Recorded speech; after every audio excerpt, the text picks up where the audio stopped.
Hi, my name's Rena, and this is my friend Lily. Hi. And this is the Philosophical Goobs, because there's two. And so today we're going to talk about the male loneliness epidemic that is occurring in America and across the world, as well as education a little bit. But starting with the idea of like the male loneliness epidemic, I think what spurred this conversation initially was that at in the environments that we're in, we've been hearing a little bit of discussion about this followers of Andrew Tate is what we'll say in like a broad brushstroke kind of way, and it's become more of a thing that like Andrew Tate followers are becoming more apparent in our social settings. So coming out from that, I think where do you think like the male loneliness epidemic starts? I think just with the whole rise in male podcasts and just really centering on degrading women, and just trying to uplift men in such a toxic manner is kind of something that rolled into the toxic, environment that we've been seeing lately with the male loneliness epidemic. And it's kind of odd that they're taking they as in like again broad brushstrokes, not every single guy is what we're talking about, but like it's interesting the tactic that they're taking with like the objectification route rather than like more catering to your audience, which is like women and girls.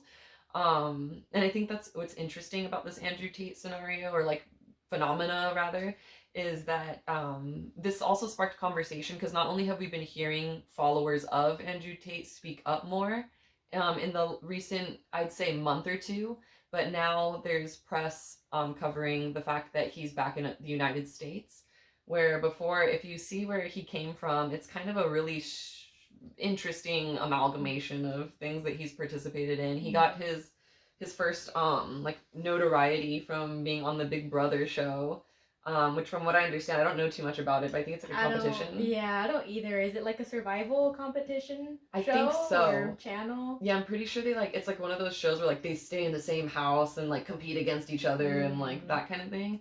And apparently, like when I was doing a little bit of research, unfortunately having to delve into Andrew Tate, the topic I'm not super fond of, but he ended up getting kicked off of the show because an old video, and mind you, an old video, so he wasn't even in the limelight yet. And then when he was on the Big Brother show, he had gotten kicked off of the show because they found an old video of him attacking a woman.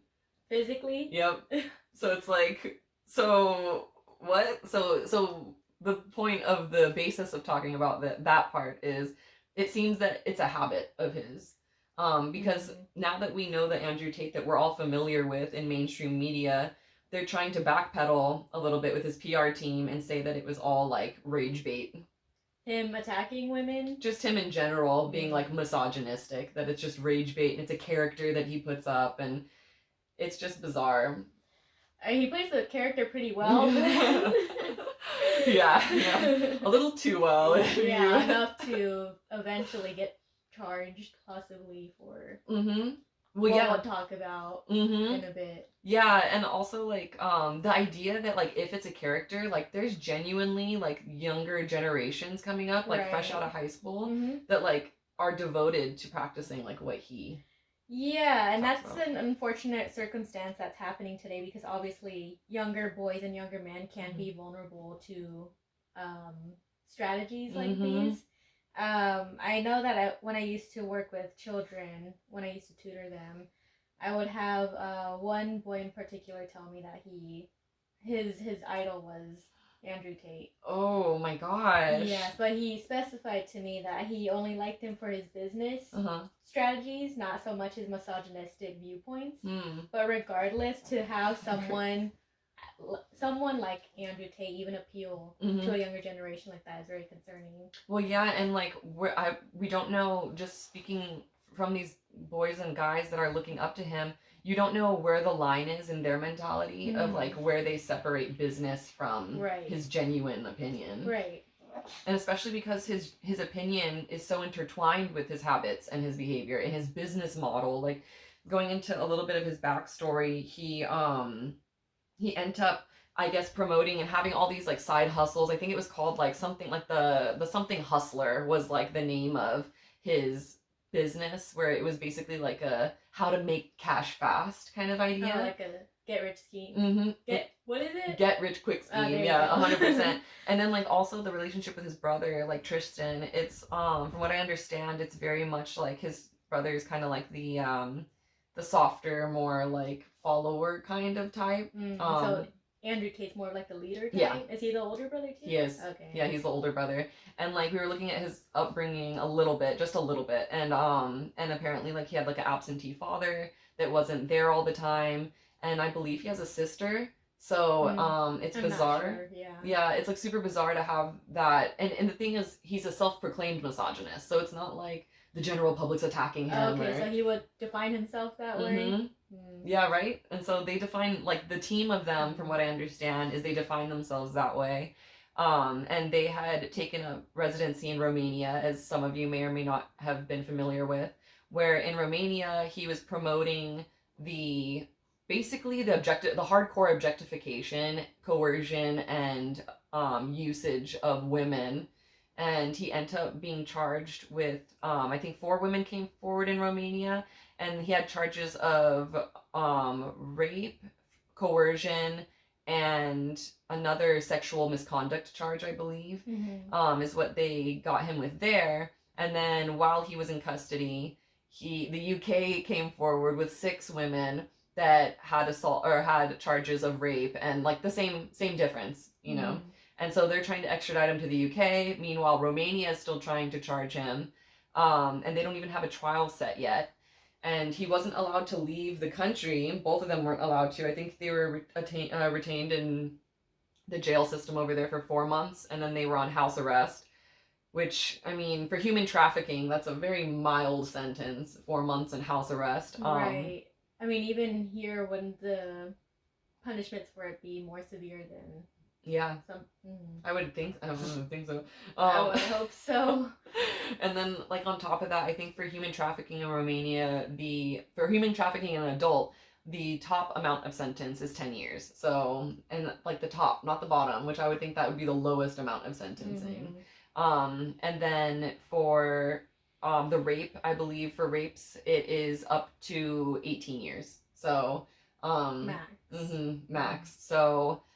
You know, and then so anyway, they weren't allowed to leave the country. Then apparently they did, you know, some paperwork or whatever, and they were able to get it so that they were allowed to travel within the EU.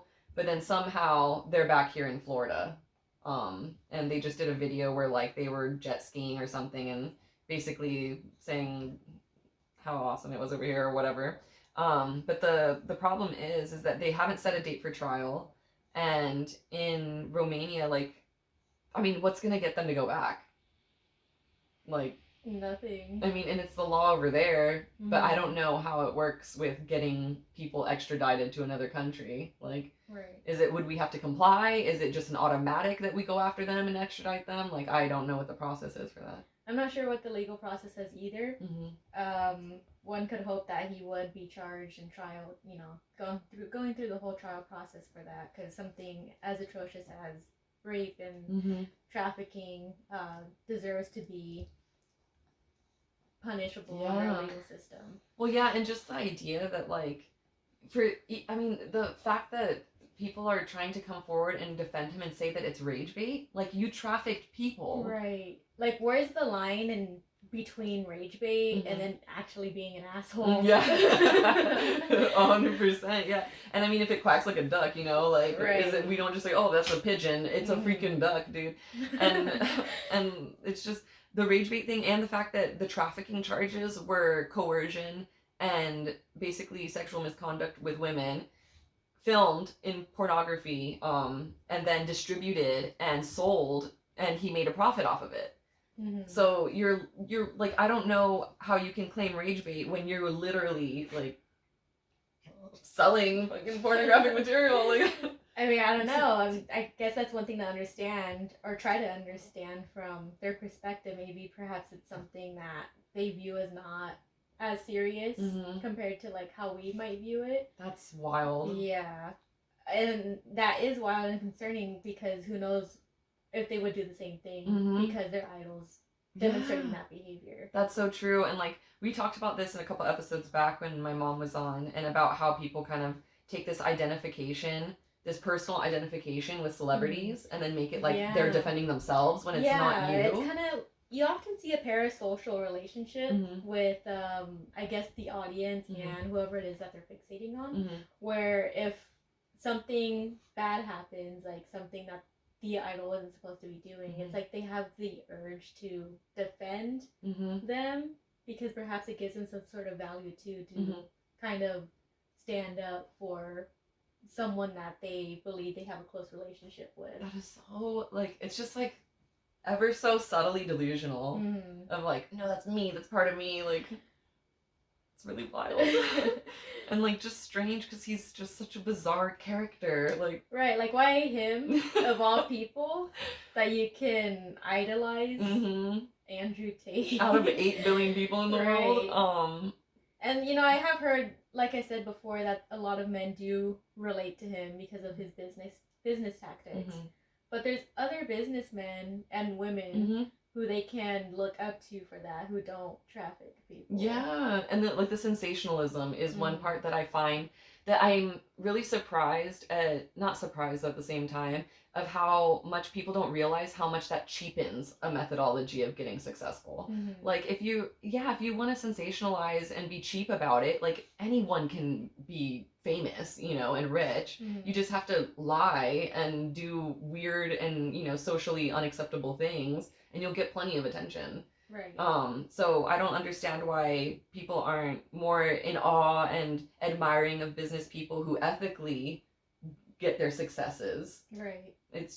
And so getting into his followers, they call him like the top G, and you hear this top G, dude, what are you talking about? And like all this like alpha male, you know, wolf pack, like alpha male stuff. And the thing that's bizarre about them saying like alpha male number 1 and wolf pack, because those things are usually intertwined in their dogma, it's so, you know, just stupid, I'll say, because it's not what wolves do. If you look at the socialization of wolves, number 1, in a single pack of wolves, you have an alpha male and female. So already there's 2 of them because it's the breeding pair of the pack. And also the pack is only a family. It's not a bunch of strangers. Like, it's not like a bunch of wolves that don't know each other and are in this pack and they hunt together and they have a pecking order. The idea of a pecking order, there's a professor from Norway, her name's Barbara Zimmerman, and not to be confused with, I think, Hans Zimmerman, the musician, or the conductor, or I forgot what you called it, my bad, but composer, there we go. I was looking for the word composer. But she, Barbara Zimmerman, is the one that does studies on animals and their natural habitats and their socializations. And the whole idea of a pecking order in a wolf pack only came from wolves in containment. So it was a bunch of stranger wolves, you know, not in the same family, that are in a space that's too small. Which makes sense. Yeah, you're going to have to make things work. They're going to have this like hierarchy of like, it's like if like 50 of us were jammed in like a, I don't know, like a 3-story house. Like, yeah, we're gonna have to figure out like how to work together. But the natural pack, mostly most of this research done in Scandinavia and in Yellowstone as well, showed that when you have a natural pack, it's only a breeding mother and father that are the alpha male and female. And then beyond that, you have pups and kits and things like that growing up. And once they're like a year old, they leave the pack. And then they'll get their own territory, and they might visit or share the territory of their parents for like up to 3 years. But then besides that, they're out. So it's like, when you're even talking about alpha male, first of all, you're talking of one piece of a whole of the pack. And second of all, it's not even true, because you're talking about a family unit, not about you with your boys and you're the top boy. Right. Like that makes no sense. So you're not even referencing like an accurate allegory. Right. It doesn't even acknowledge the female counterpart at all. And that's the like most toxic part is about his preaching or whatever, is that you're trying to play, okay, if the goal of a guy is to be with a girl, why would you attack them? Like I don't know, it's like reverse psychology. Yeah, you guys are dumb, you need us. Oh my god, yes, like let's date. Yeah. Will you marry me? Like it doesn't make any sense, because like if you think, I think we talked about this like maybe like last week or something, but if you think of like a TV show, like if I want to write my own show and do whatever I want, then like I shouldn't expect audiences to clue in and watch the show. But if I want people to watch the show, then maybe I should learn my audience and then like make a show for that audience. So like thinking of that, but like in the form of like dating, like why wouldn't you try to understand your audience, which is women and girls? Like instead you're just my show. It doesn't really seem like his goal is to understand though. That's actually, yeah, that's true. His goal seems like purely egotistical. Perhaps. And like very vulnerable. Financial maybe. I mean there could be a lot of different motives that we're unaware of. Yeah. And at the end of the day it obviously just contributes to a negative environment that could potentially be dangerous for women to live in. Yeah, that paired with like we already have declining birth rates like all over the world, and then you're trying to encourage, whether it be through greed or through arrogance, you're trying to encourage more guys to encourage girls not to want to like procreate. Right. And then you can see that women aren't attracted to that kind of mentality or character in the first place. So I'm wondering where they think women will be attracted, why they would be attracted to that in the first place. I know it, because if you push this to the nth degree and make it like a worldwide phenomena where all men are acting like this, so then you're trying to make like, so your ideal world in this circumstance would be to make a world where women have no choice or like feel like inferior and like know they're inferior. And I say that because we're not, like, but like, is that the goal? Like, I don't understand. Like, I don't know. I couldn't tell you what their goal is at the end of the day. If it's to get women or get rich, or maybe it's both or a mix of things. Yeah, and I'm also finding it odd that like the majority of guys that follow him and boys that follow him are doing it, like you said, under the guise of his like strategies and blah blah blah. And like from what I'm taking this as is like leadership. Right? Like he's a businessman, he's like doing things his own way. If you're trying to like follow him because of his leadership skills, but then you're following him, that makes you inevitably not a leader. Like you're not a leader, you're a follower. So if you're doing it for the pursuing idea of becoming a leader yourself, you're already shooting yourself in the foot because you're following somebody. I can see that. So like how would you be your own leader ever? Because everything you've learned is from some guy that's sensationalizing stuff, and it's kind of like that idea and theory of like a one and done, where like you can become successful because you found like a loophole or like this niche where like it's needed in the society and you become super successful, and then when they go teach me, you can't, because if they recreate it, you don't need a bunch of them. You only need one.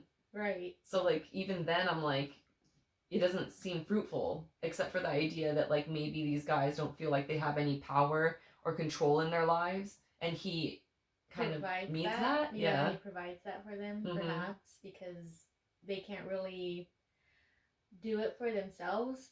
I'm not sure, again, and I don't want to give like a confirmed answer, but, you know, because each experience is different. But it seems like the end result is that it's still leading to a male loneliness epidemic. Yeah, and I'm not sure if that's something that's consciously thought of by people that follow him.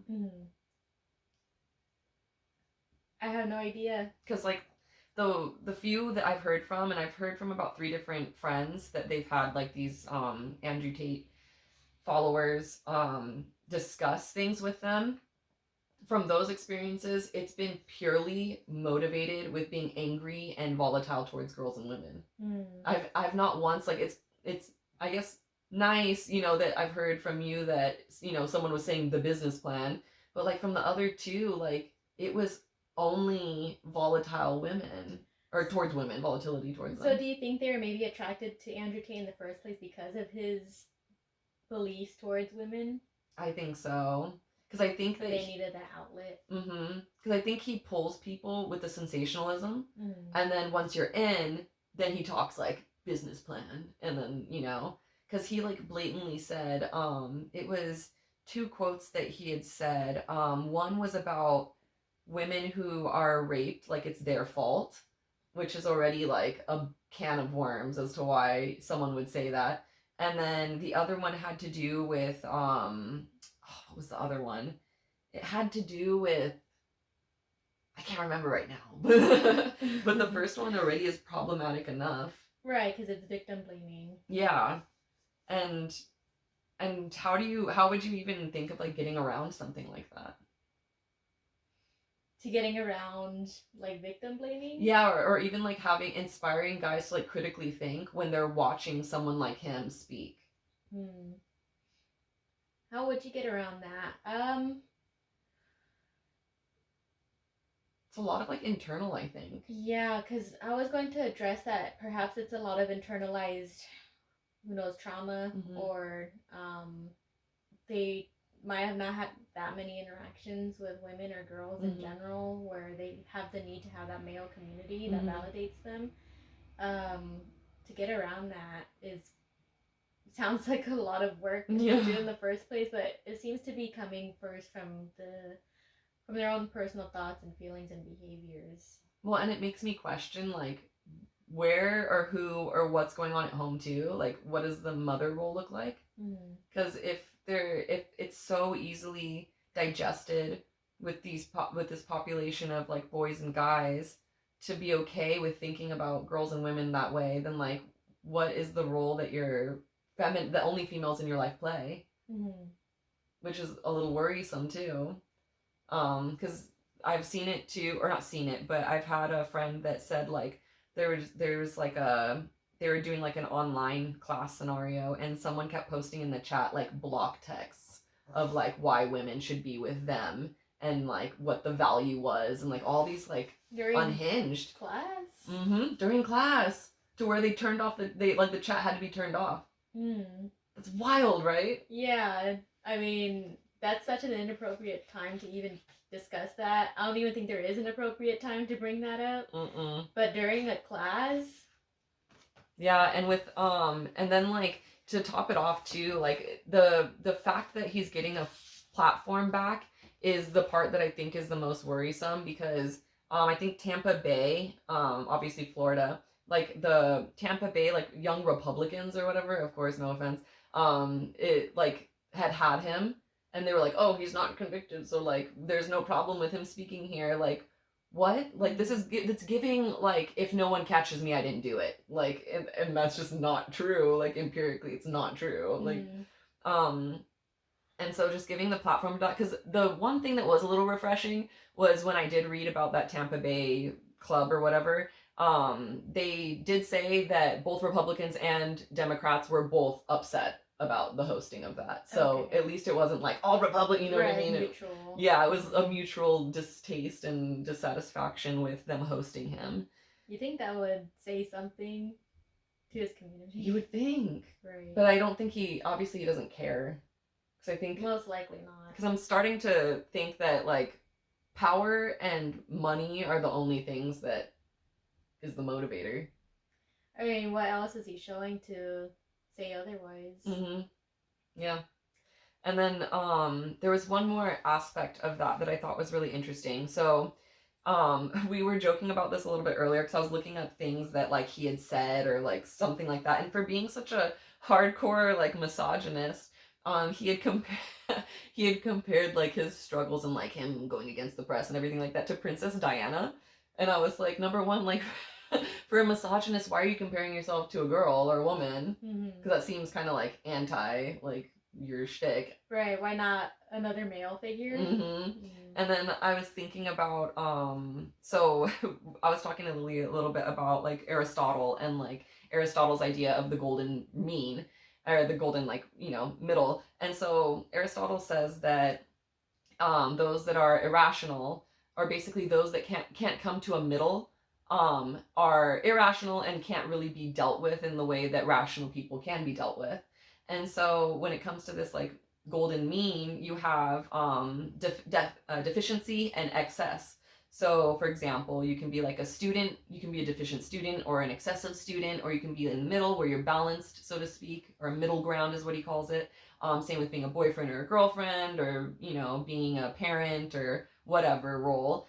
This can also apply to, where it doesn't apply though, is as Lily put it, like more black and white stuff. So like lying, you can't kind of lie. You either lie or you don't. You for murder, you either kill someone or you don't. And so what we were getting at is this middle ground of misogyny, which there isn't a middle ground of misogyny because it's like a distaste and resentfulness towards women. And like, how do you can't middle ground that, right? I wouldn't think so. Like, you can't kind of be a misogynist where you're like, oh, I hate women, but this one's okay. Like, okay, well, maybe you're not a misogynist, maybe you're just, I don't know, impatient or something, I don't know, whatever other thing. But like, thinking of that, so if Andrew Tate is a misogynist, he doesn't fall on a middle ground, which means he's irrational, which means that he shouldn't be taken seriously. And if you want to, and usually you would think stereotypically that guys tend to say like Alexander the Great as an example, not like Princess Diana. So if you're gonna say Alexander the Great, well, Aristotle taught Alexander the Great. So like, I don't think they'd agree with Andrew Tate. I mean, by that logic, it would make sense that they wouldn't agree with him. And I would arguably say that Alexander the Great is a bigger figure than Princess Diana. Yeah, maybe so. And I mean, I would say he conquered a lot more than what Andrew Tate is attempting to. It's pretty amazing. I think it has to do with education a little bit as well. And not so much like formal education as it is getting out there and like just having different perspectives and mindsets. Right. This comes down to socialization, broadening going beyond the box that you live in and getting to know people and their perspectives and their beliefs, ideologies, etc. Because if you just stay within your own little box, then I can see how you might be more susceptible to something as appealing as Andrew Tate. Yeah, and imagine if you don't have like a social circle either, or if you do, maybe it's only, guys, or maybe it's only online. Because I've noticed that with some males too, obviously not like all of them, but a lot of them like only have buddies online. And that's it, and like that's their social circle. So, and which sucks because, I mean, doesn't if you have like a good social circle, but it does if you're like trying to get out there, trying to meet people, and then like you have Andrew Taters, I'm gonna call them taters. You got the taters talking, and yeah, nothing happens. But that's what we think about, like definitely education, and also like this idea of I know it's kind of like out of the blue, but speaking of education, like this idea, because we already have like masters, which are now becoming like the new bachelors, and like bachelors are kind of like the new associate's degree. And like, how do you reconcile that? I mean, I do see this trend of devaluing a bit with degrees. Just going with my own educational experience, even I was told at some point that I should be going for a doctoral program instead of a master's because getting a master's is useless according to what they told me. I'm not saying it is useless because obviously it's not, but just the pressure of even going to school in the first place and trying to get the right degree for the right career is very nerve-wracking. So is that going to continue as an issue here in the States? I mean, and we see older generations returning back to school. I mean, with your experience and my experience tutoring college students, we see an influx of older generations coming back. Even I was told yesterday, actually, that from a older woman that she had to return back to school because she needs to start getting degrees to demonstrate her ability to. Dang. Yeah. Something in nursing, I believe, but. Wow. Yeah. Which sucks because it sounds like she's already established in it. Right. But it's like a formality almost. Yeah, I guess higher pay as well. Yeah. If you have the degree, then dang. I guess employers are more open to giving you higher pay. So that's just a recent trend that's been happening. Dang, and that's the thing that's perplexing too. Bless you. Is that you have like all of this money going into like our education, and like we're not making money though. Like the class divide is bigger now more than like for a while, right? Yeah, and I don't know if it's true, but it's something that I have heard that the middle class is dying here in the United States. That there's such a big rift between the higher class and the lower class that the middle class doesn't even exist, and that's something that the states used to pride themselves on. Yeah. Right. And then like, what are we supposed to do too? Because doctoral programs, like, we do have some that obviously pay you, but there's also many that you pay into. Mm-hmm. So what would be like, how do you reconcile the fact that we're constantly making less and less money for the inflation that we're experiencing and the economic struggles that we're experiencing, and then you also want us to get more degrees? Right, without the pay increasing as well, because even minimum wage doesn't even cover the cost of minimum living. Yeah. Maybe back then that was sufficient to pay for your rent and groceries, but with the economy that we live in today, minimum wage isn't cutting it anymore. Yeah. Unfortunately. And then to have to pick between rent or groceries, like, I honestly don't know how a lot of people make it. Right, and I've had a lot of people who've had like 2 jobs, and even then are struggling to make ends meet. Yeah. So how many jobs would one have to work to meet a stable life? Yeah, and then what quality of life is that too? And if you go back to, I'll just note on this before we end a little bit, but like Plato even says that the type of life that should be lived is, well, in an ideal city, of course, is that of like trying to basically become a master of your craft and being like, the form of the craft and things like that. So even if you wanted to give into that or leeway to that, we can't even focus on a craft because we're trying to make ends meet. You're having to work 2 or 3 jobs just to stay afloat, and then you don't even have time for yourself. Right. I mean, by the time you get home, you have like what, a few hours before you have to go to bed at 9, 10, 11 p.m. So where is the time for self-care to spend time with your family, your friends, or even just picking up a new hobby? So, and basically, like, in my opinion, like the things that matter. Just like what life I mean, should be lived. that's what enriches your life, though. It's not just about career and work and school all the time. It's about what brings fulfillment to you personally, and that can go beyond your school and work and career. So to end us out with a high note, what would you suggest for our audience on like something maybe to help curb that or keep like some self-care in mind? Yeah, any tips would be great, honestly. I think that's something we all should always strive to work on. Do you have any recommendations? For self-care? Recommendations as in how to incorporate it or like hobbies to do? Yeah, like something that someone you can slip some in. I mean, for me personally, I've always enjoyed reading. So anytime that I get like breaks in between work, I try if I'm not tired, I try to do a bit of self-care through reading or even just listening to music. But I understand that for many people, it's difficult to even make the time in the first place. So even just giving gratitude in general for your day, I find is a self-care strategy because you're starting to uplift even the little things in your life. You know what I mean? And I agree with that too. The part about the little things, because I think it's easy to overlook that when you're overwhelmed with stuff. It is. I mean, I do that myself too. It's sometimes human to kind of not be aware of what's fulfilling your life, but even times where I have to wake up like so early in the morning and I'm driving who knows where from county to county weekly.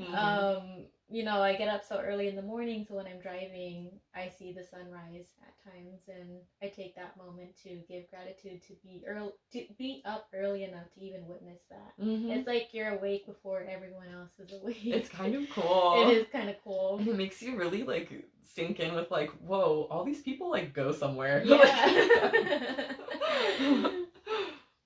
But thank you for watching. It's been Rena and my friend Lily. Thank you. And this has been the Philosophical Goobs, because it's 2.